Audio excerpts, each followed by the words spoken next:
So we'll start out by talking about how to optimize Google Forms, and that means a couple different things, as you'll see once we get there. Then we'll also go into sharing our forms data. A lot of the times, if we're collecting a whole bunch of stuff in Google Forms, we have to put it into a Google Sheet to then get some nice visualization out of it. Well, we don't necessarily have to do that. I'll show you what I mean by that. Then we'll talk about combining forms data. Again, you'll see what I mean once we get there. And then we'll go into a few kind of my top picks for major important formulas to know in Google Sheets to make the most use out of it. So if you're not a big Google Sheets power user, there's some basic things that I can kind of show you here that can actually help you out, whether you're a classroom teacher or an administrator. All right, and then we'll end it with different ways to visualize your data using Sheets and a quick look at Looker Studio as well.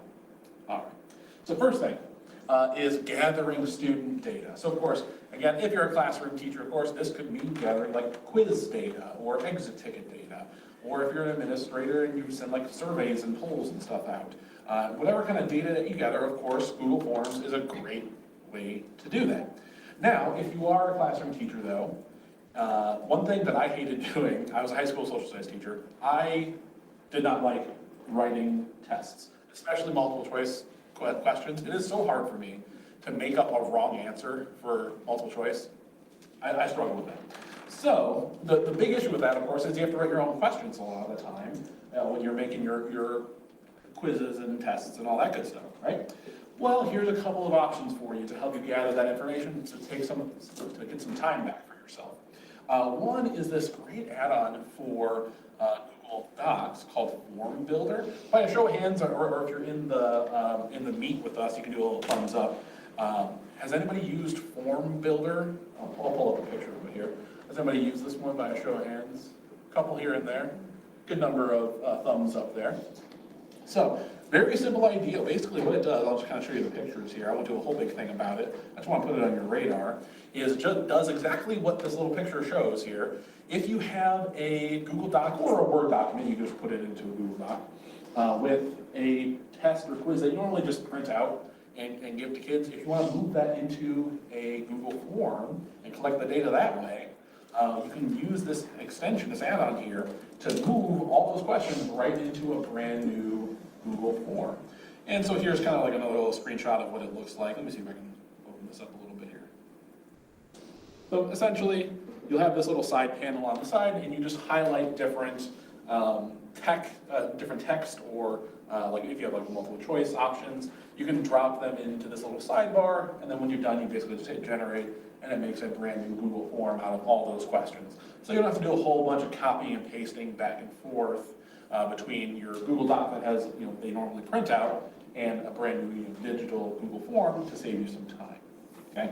On the other hand, of course, one big theme that you probably have recognized is you have the AI route you can go down as well. How many people today, give me a show of hands or a thumbs up in the chat, if you have gone to one of the AI-related sessions today? Pretty much everybody, right? It's a big thing, right?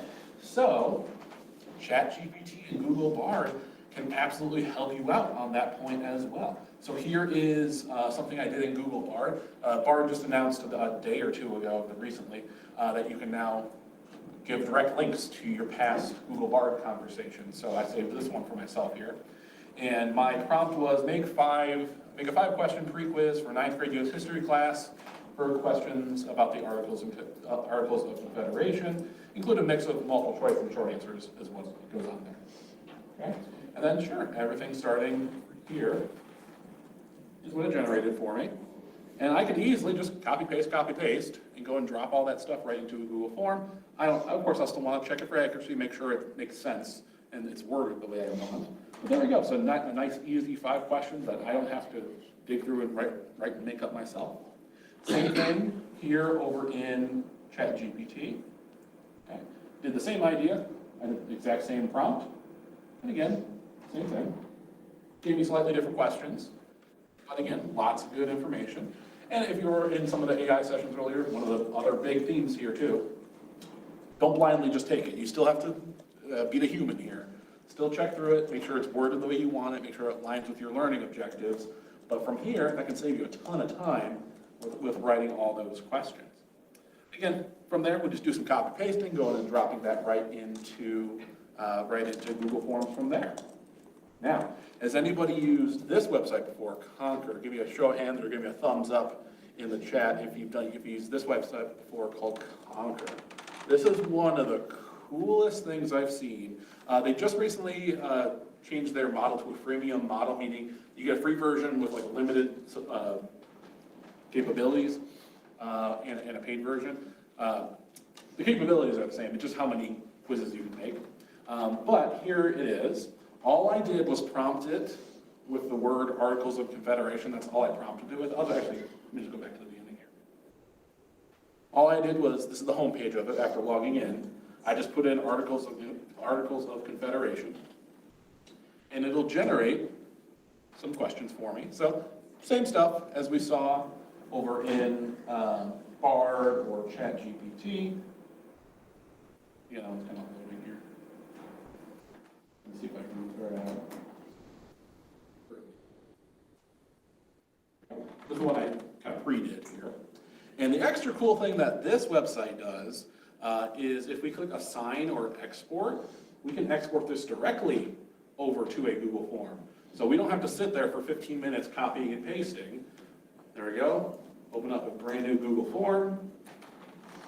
And there she is.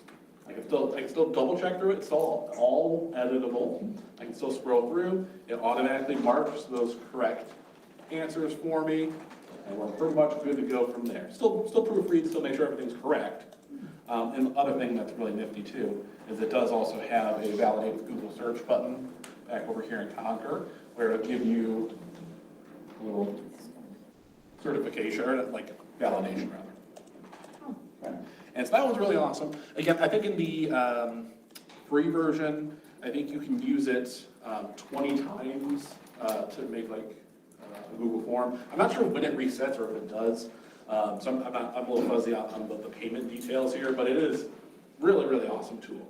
So again, when it comes to gathering all that information, that can save you an absolute ton of time. Okay. All right. If you do need more ways to write assessments, get all that stuff out there, but you don't want to have to make all your stuff from scratch, you can visit this website, neonet.org/OER. I've been collecting for the past year or so over 100 different websites with free classroom-ready assessments, lesson plans, all that good stuff, so feel free to explore that page for different ways to gather more student information. All right, next thing to talk about here is when you make your Google form, whether you use Concur, you make it yourself, whatever. And then kids, of course, go in and fill out the forms. And once everybody's all done, you have all that great information. Now, the nice thing is, Forms automatically creates several helpful charts from the data it gathers. We don't necessarily need to bother messing with Google Sheets at all if this works for you. So, as an example here, I'll pull this up here. I just had a little quiz that I gave to people when I was teaching them about Google Forms. And I made them do a Star Wars quiz because I'm a Star Wars nerd. And so I see a summary here of each of these responses. So I can see, okay, the majority of people, 75% of the class got that question right. I can see the layout and all these nice little charts for all these questions. I'm not touching Google Sheets at all. If you're kind of like not even wanting to bother with Google Sheets, but you still want to be able to visualize all that good information, here's how you can do it. Now, the other kind of part of the other kind of side of that coin is if we want to then share that page. If I want to share this page with other people, with my co-teacher, with my intervention specialist, with parents, with my principal, whoever, what I can do, let me hop back here, is we can do this little trick here. So when we have the form open, let me go back to the regular kind of view here. So when we have the form open, just in the regular editing mode here, what we want to do is erase everything after that last slash up in the URL, and then type in the words View Analytics. So here's kind of the way to look at it here. So look at the whole big long URL up in the address bar, then erase everything after the last slash, and then replace it with the words view analytics. Okay? So I'm going to come up here. So here is my regular old, address bar. I'm going to erase everything after the last slash, but keep the last slash there. And then I type view analytics. And there we go. So that's how I can easily get to all these nice charts here. Okay. Now, the reason this is different than like the responses tab here is because we can easily share it. Of course, I can always just come in and look at the responses tab whenever I want. That's fine. But the key here is I want to be able to share this with other people. Okay. So by default, only collaborators, so like the owner, you, and whoever you're collaborating with on the form are going to be able to view that nice view analytics page. But if you want more people to view it, we simply just add more collaborators to the form. Or we can even go into the form settings and allow people who respond to the form to see the results. Okay? To do that, we go into the settings page and look for this little toggle switch and turn that on. Okay, so we go into settings, and I believe it's under responses. Just kidding, it's under presentation. Okay. View results summary, and we'll just turn on this little toggle switch here. That means anybody who owns or is a collaborator on the form can look at it, as well as anybody who has completed the form can look at it. Then finally, kind of the highest step there is if you want anybody to see the chart. So you can just share a direct link out to anybody. This is what we can do. We do the exact same thing where we turn on that little toggle switch for that view results summary. Then you do that little slash view analytics page like we just did. So again, I'll turn on this view results summary. Then I'm going to come up here, erase everything after the last slash, do view analytics again. Okay, so I get to this page. And what we can do is if it's your first time doing this for a form, you'll have an extra button here called Publish Analytics that'll pop up. And when we click that, that'll make it so anybody who you give that link to can go in and look at all those nice charts that Forms automatically makes for you. Okay? A lot of steps there, but that's kind of the gist there. Okay? I have all the steps listed out on this slideshow. So between slides 8 and 9 gives you all the steps. That's again where you can get that to that Publish Analytics button. And again, that makes it so anybody who has a link, they don't have to be signed in at all. They can be on their phone, tablet, their own personal computer, doesn't matter. Then they can look at those charts if you want it to be like that. Okay? If you only want to be accessible to like your principal, just add your principal as a collaborator on the form, and then you can give them that same link. All right. So that's how we can share our forms data in one simple spot that people can look at. Now, another thing you can also do is if you are building kind of more of a report or a summary, what we can do is we can copy live charts from forms over into docs and slides. So what do I mean by that? So let me hop over. I'm just going to make a new Google Doc real quick here. And let's say I'm going to go grab, we don't even have to do the whole view analytics thing. We can just do this from the regular responses page. So you make your form, send it out to kids or whoever's filling it out. Go under your responses tab like normal, and then we go grab whichever question that we want. So I'll take this one. I'm going to hit this little copy button here. It's in the corner. And I can go and drop that or paste it right into a Google slide or a Google Doc. So I'm just going to hit Control-V, paste it in here. And we'll get this extra little button that says, do you want to link it to the form? Meaning it'll show updates. So if more people fill out the form, you want updated information, or just paste it unlinked, meaning just whatever it is right now is what it will say. I want it to be linked, so I'll say link to form. So go ahead and hit paste. All right. And let's just say, just keep an eye on Java the Hut here. So there's one person that responded Java the Hut to this question. Okay. So let's say another person goes in the next day or next week or whatever and fills out the form. Okay. Java.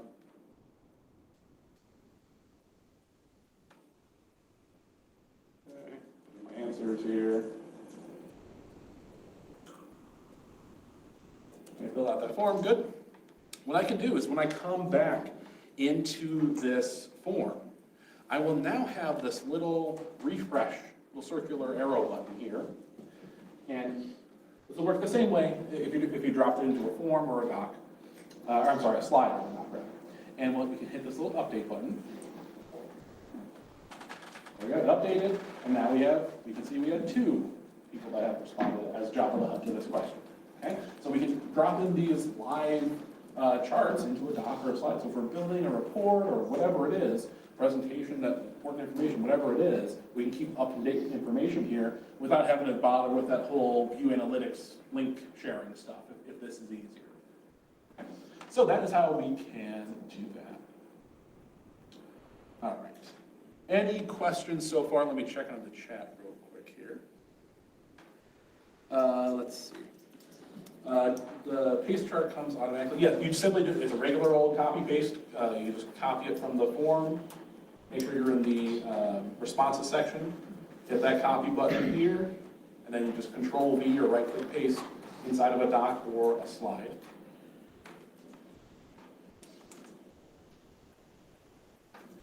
Cool. All right. Any other questions from anybody in the room here? All right, so kind of shifting a little bit again here. So let's see if you've had this scenario. So if you have had several different Google Forms, but you want them all to kind of feed into one place. It's kind of this idea here. I'm going to visualize it this way here. So I have several different Google Forms. I don't want to then have to compare all this different information. If it's 4 different quizzes or tests or whatever, I don't want to have to put that into separate Google Sheets and make it difficult to find. So instead, what I can do is feed them all into the same sheet. Okay? This is pretty simple to do. This is all just kind of standard features that are right there in Google Forms. And so it's all based on this button here for Select Response Destination. So that lives in the Responses tab. And then we just click the little 3 dots and go find Select Response Destination. So let me hop back over here. Little 3 dots, select response destination, and then of course we can create a brand new worksheet or a spreadsheet or select an existing one. If you do select an existing one, it just makes a new tab at the bottom for all the responses from this sheet. And you can do this for as many different Google Forms as you want. So if you have maybe 5 different sections of the same class and they all did the same test, and you just want to have all their test scores feed into one Google Sheet file, but they'll be just within different tabs at the bottom of that file. They can all feed into the same thing. You just select that one particular file. They're all neatly stacked in that one place, and then you can start doing your calculations or formulas or make your charts and sheets for whatever you want to do. All right? Another pretty simple thing that you can do there that can make it a lot easier to bring all that information together. Okay. All right. So now we'll kind of shift gears again a little bit here and go into probably the most important, I'd say, sheets formulas, just for being able to use your data. So, quick thing about formula basics, in case you haven't, in case you're not a big Google Sheets user. Of course, formulas are the things that let you do calculations or do various different things automatically. Okay? And of course, we can use them with the data that we collect from a form, or if we input data manually, we can use that to give us some insight. We can figure things out, figure out what average score is, how many kids are not doing well, how many are doing well, something like that. Okay? All the formulas that you do are going to be typed into the cell where you want the results to show up. Okay? And all formulas begin with an equal sign. Okay? So those are the basics to know. All right? Now, if you just need to do some basic math, basic arithmetic, addition, subtraction, multiplication, division, it is super easy to do. We just simply type, everything starts with an equal sign, and we can simply type in straight up numbers. So 5 minus 3, the hyphen is minus. Or if we want to divide, we'll do the slash for division. So 10 /2, 10 divided by 2, easy stuff, okay? We can also substitute numbers for cell coordinates, meaning whatever is in a particular cell, we can compare it or do calculations with it with a different cell. So if I want to add together what's in A2 and add A3, and those numbers will be alive. So if those cells, A2 or A3 change, the resulting formula will change. Okay? Nothing probably too earth-shattering there. Okay? So let me go into one that's a little bit more complicated here, is we can also do things that are a bit more involved, where we can, like, for example, calculate an average. So if I, again, brought in a Google form quiz or test, and I want to see what the average score is for a particular question or for the whole quiz, I can figure out the average with a calculation here, with a formula. Okay? So the way this is written is we do an equal sign, and then we do the name of the formula. And so in this case, it's called average. So you type an equal sign, type the word average, and then inside of parentheses, you put where you want it to look. What numbers are you giving it to calculate an average for? Okay? So like in this example here, whatever's in A2 through A15, so that whole block is what it's going to be calculating. So if you want to follow along, this red button here at the bottom of slide 14 will open up a demo sheet for you. So if you want to follow along, you can, or you can just watch me if you'd like. And I'll just show you real quick how to do this average formula. Okay? So let's say I'm going to head over to this grade book that I have here. And let's say, okay, you know, here's a simple grade book I have. There has the kids' names, their grade level, class period, and then assignments 1 through 4 scores in terms of percentage. Okay? Let's say I want to figure out the average score for each kid for assignment 1 through 4. So out of those 4 assignments, what was their average for all 4? Okay? So I'll give this a new heading, so I'll call this average here. Okay? But in this next cell below, I want to figure out this first kid's average score between their 3 assignments, or 4 assignments. So, just like we talked about, we'll do an equal sign. We're going to type the word average. Depending on how you have things set up, it may kind of figure out what you want already. I'm going to ignore the automatic suggestions. I'm going to type out the word average. Then I have to do an open parenthesis. If you ever need help writing these formulas, you can click on this little blue question mark, and that will give you some suggestions and give you some explanations for how to write the formula and what it is expecting. Okay? Then with my parenthesis open, I'm going to click and highlight the things that I want it to calculate for me. So it's going to calculate this row of assignments for this one kid, and I just simply hit enter. And depending on how you have things set up, you may also get this autofill suggestion that goes, well, do you want me to fill the rest of this out for you? And you can just go, okay. There we go. And now calculated the whole all the averages for each of those individual students, just like so. Okay. And so that is one of the most common formulas that you may use, is calculating an average. Okay. And that's, of course, how we can do that. Let me hop over to the next one here. Next one that you may want to use a lot as well is count if. So this is another formula that can be extremely helpful.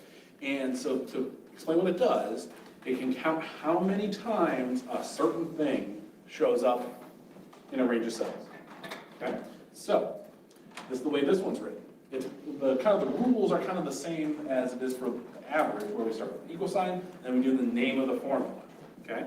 So just like we have in this little, in the red text here, it's equals, and then the words count if, and then inside of the parentheses is where you put where it's needing to look, then a comma, and we put what it's looking for.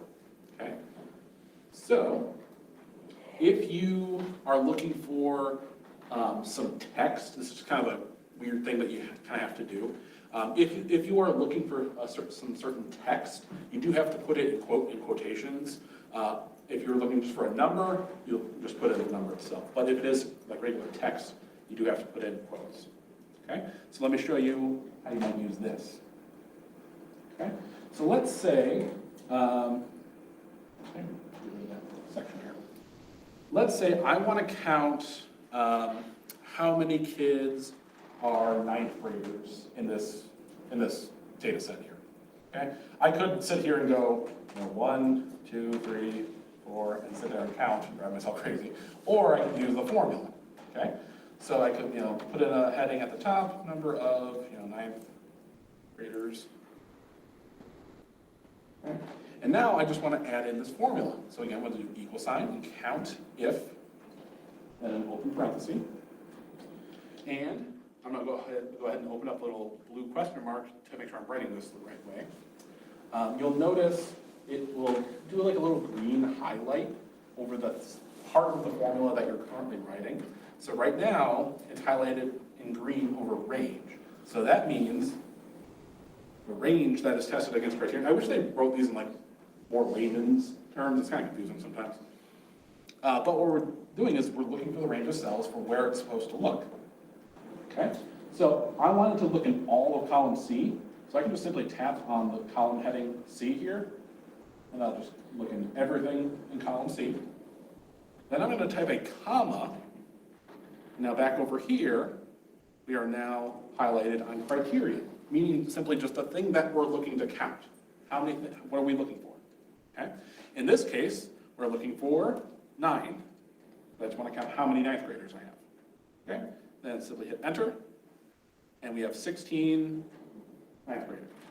If I change some, so like maybe this first kid, he's a 10th grader, I hit enter. Now this changed over to 15 over here.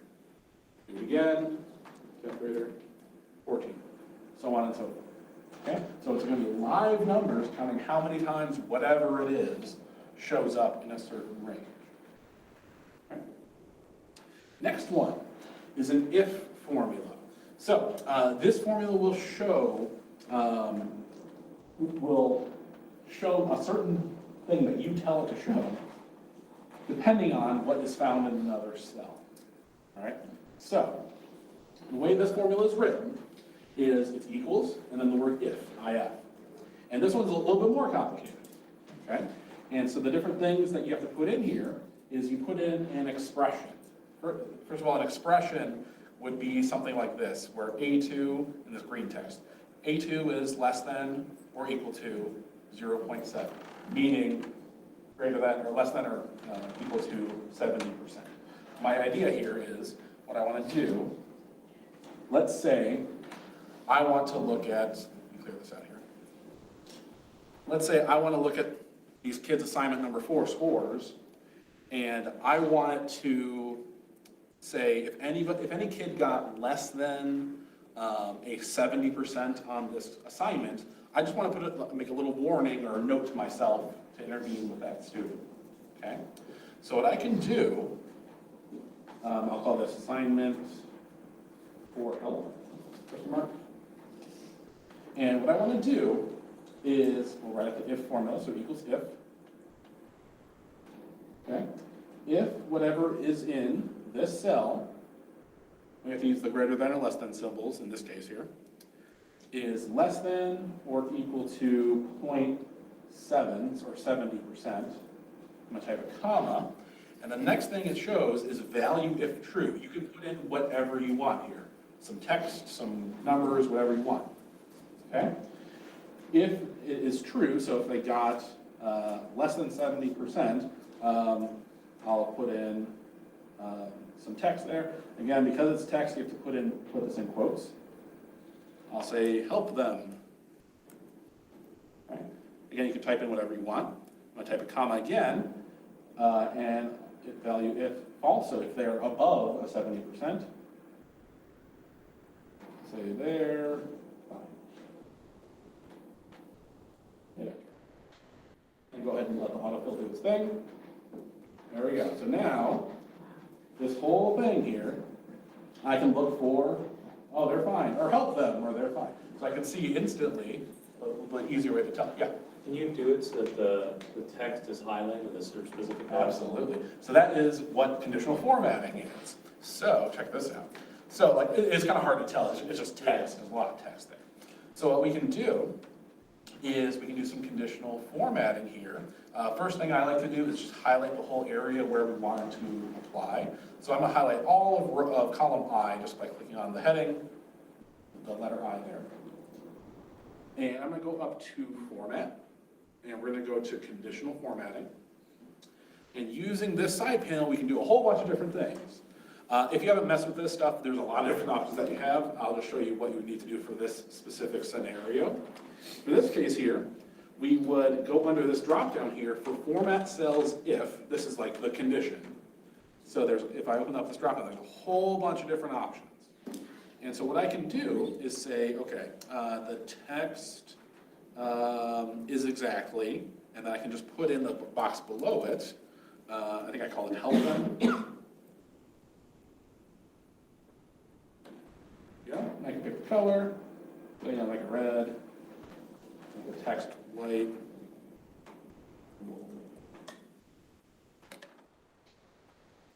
Now, The other thing too, like if you had the filter at the top, you could even come down to just show one or the other. And Absolutely. isolate your groups. Absolutely. So you could use a filter as well, come in here and use a filter. The filter view, and you can filter out those options down there as well. Another thing you could also do when you're writing the original formula, if you don't want it to say anything, if it doesn't match, like, so if they did have a score above 70%, if I don't want them to say this part here where it says they're fine, I can just erase that, and if I just have two quotes right next to each other, they'll just be a blank. So I can also just do that, and I can apply that as well.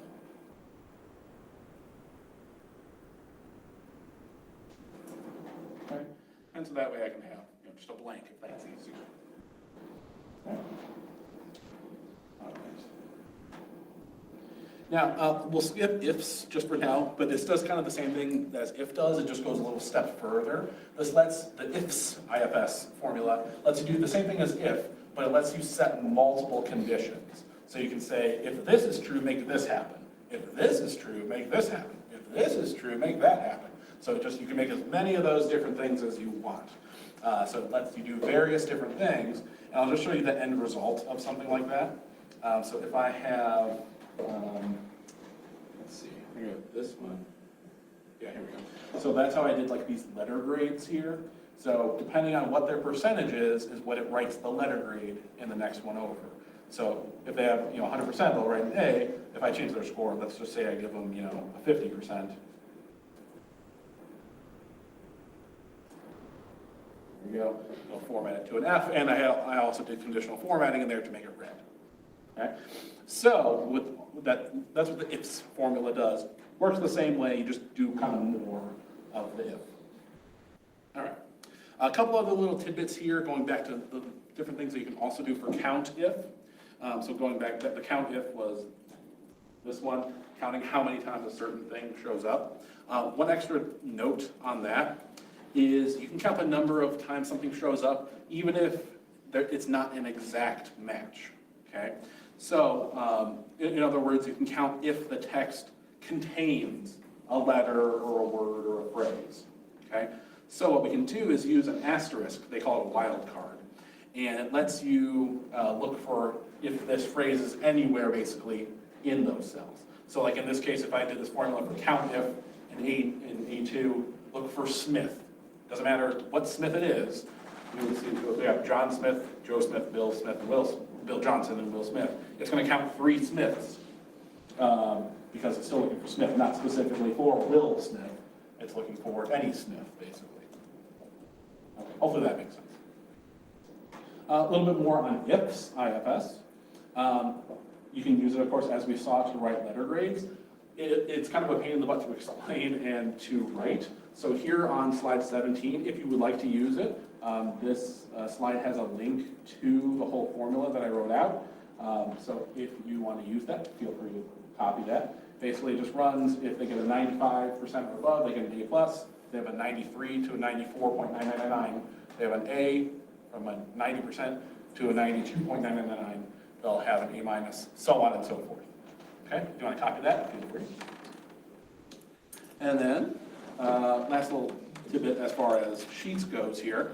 If you do have those multiple Google Forms all feeding into one Google Sheet, we can use something called reference arrays. Sounds fancy and confusing, but it's not too bad. So what you can do is you can pull information from separate tabs across the bottom in a sheet and put all that stuff into one sheet. And that stuff will still be updated and will be live information. Okay? The big key here is using curly brackets. Curly brackets are below the space bar. They're the same as the square brackets. You hold shift for them. And so what we could do is if we have, let's say we have a new tab here, and let's say I want to have, you know, my roster of students from this page. I want their names from that page, and then I want, well, that's not a bad example. I'll do the grade book. Let's say I want their names and their grade level from this page, and I want their attendance for a certain day from this page, whatever. What I can do is I can use these curly brackets. So if I want to pull information from a different tab in the same file, I simply go to the destination, just like all formulas, do an equal sign, just like all formulas. Then I type a curly bracket, an opening curly bracket, okay, makes like a sad face emoticon. Then we're going to head over to whatever other tab in the sheet that you want. I can go highlight whatever information that I want. So, you know, let's say, okay, I want this part here, so I'm going to click and highlight all those pieces. And then I'm going to go ahead and do the closing curly bracket there, and hit enter. And it'll bring over that stuff here. Okay? So it has all that information brought over. And the nice thing is it's live information. So if I change up, you know, that first name from this was Daniel Wright, I'll just change his name real quick. Don Smith, whatever, right? I can go back, and there you go, it's updated in the real spot. And you can do that for multiple pieces or parts of a sheet. Okay? And you can also bring them together. So you can even bring over non-contiguous ranges. So if I add a comma between the different sections, I can highlight the one section I want, hit a comma, go highlight another section, another comma, and it'll just move those things right next to each other. You can have this whole nice stack of... Does it do it separate columns, or does it stack them on top of each other? So that you actually have the choice here. So if you separate them by commas, they'll split out by column, so they'll be next to each other. If you split out by semicolon, they'll be stacked on top of each other in the same column. So you can do it either way that you want. VLOOKUP is another one of those advanced formulas that takes a lot of explaining to do. I made a how-to video on slide 21, so if you're interested in checking that out. Basically, the idea is it lets you do this sort of thing. Let me show you this real quick. If you have a whole big, you know, database of information here, so, you know, I just have all this fake student information with all, you know, their names, their address, their homeroom, and all that stuff. What we can do, a VLOOKUP lets you look at certain information that you want out of a big data set, so you're not scrolling through trying to find a particular part. And so with VLOOKUP, you can accomplish something like this. I can click on a name, all their associated information that I want will show up here. So I got their, you know, address and phone number for Clark Kent here, or I can go down and pick, you know, Daenerys Targaryen, and there you go. So I can have her address and phone number and have that particular information that's coming from this other sheet that has all that information in there. I'm just picking out the certain things that I need. Okay? So again, that video on slide 21 goes through the whole walkthrough of how to do that if you're interested. All right. Last thing I'll say as far as sheets goes here, take advantage of AI. ChatGPT and Bard are really good at writing formulas for you if you don't know how to do it, or if you're trying to do something like weird and specific. So like in my case here, I asked it, I have a Google Sheet with one column being a percentage and column 2 also being a percentage. How can I write an ifs formula to display the word advanced if both percentages listed on those columns is above 80%? I didn't know how to write that. That was a complicated one that had, like, complicated to do. My thought was, okay, if we're looking at like OST scores or something, and I want to, like, you know, take student scores, and I can see, oh, they, for both of their English tests, they got above average, so they can mark it as something different. I don't know. There's different applications. But anyway, then it wrote this complicated formula that I would not have been able to figure out how to do on my own, pasted it right in, and it worked. So take advantage of that stuff, absolutely ask it how to do it. And I haven't, at least with ChatGPT, it hasn't let me down. Bard let me down once, kind of scarred me a little bit, but ChatGPT hasn't let me down on that front. Last little bits here on visualizing data. I won't go too far into this one just because we're short on time. But if you are looking to visualize data, the big gist of it is we simply highlight the information that we want to be in a chart or a graph, and then we go into insert and chart. Okay? So if I have, you know, my grade book here, and I want to pick, you know, my student last name and their assignment number 1 score. Side note, hold Control on your keyboard if you want to highlight some columns that aren't touching. And insert and chart. It's going to drop in a nice chart for me. That's the gist of how you're making your charts. Okay? You can fiddle around with the chart editor on the side. That's a whole other can of worms to get lost in there, to kind of fiddle around and play with the formatting and all that stuff here. But that's the gist of making visualizations. Okay? Here's the steps for how to change the color of one particular point in a chart. So if you want to do that, there's the steps for how to do that. I have a couple minutes left, so I'll kind of be quick here.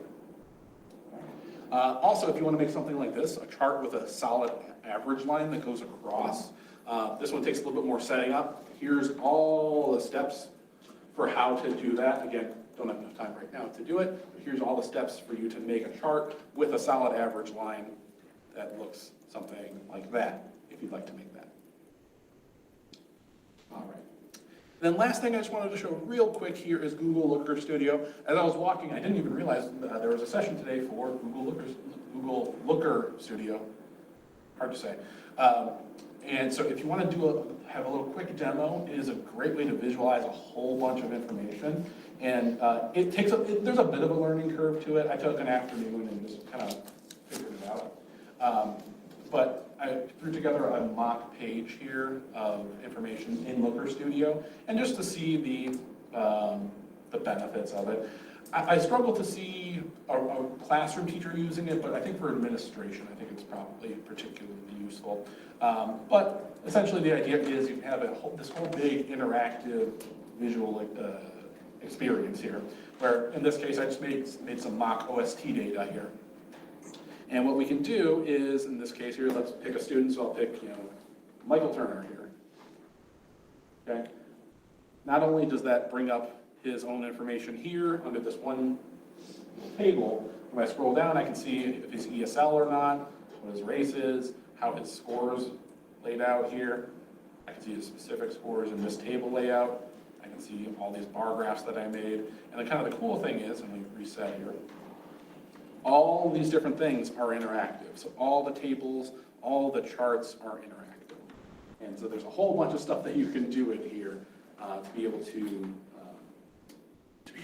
visualize a whole bunch of different kinds of information. Okay. But that was a quick little look on Looker Studio. Again, we don't have too much time to look into that. If you're interested, this third bullet point on slide 27 there has a bunch of mock data that I just put together. So if you want to start experimenting with that, it is a really, really powerful tool. All right. So big things here before we wrap up, just big things to note for what is next. Consider what features that we looked at today that would be helpful in your role. Of course, different people have different skill levels and different things that they need to do.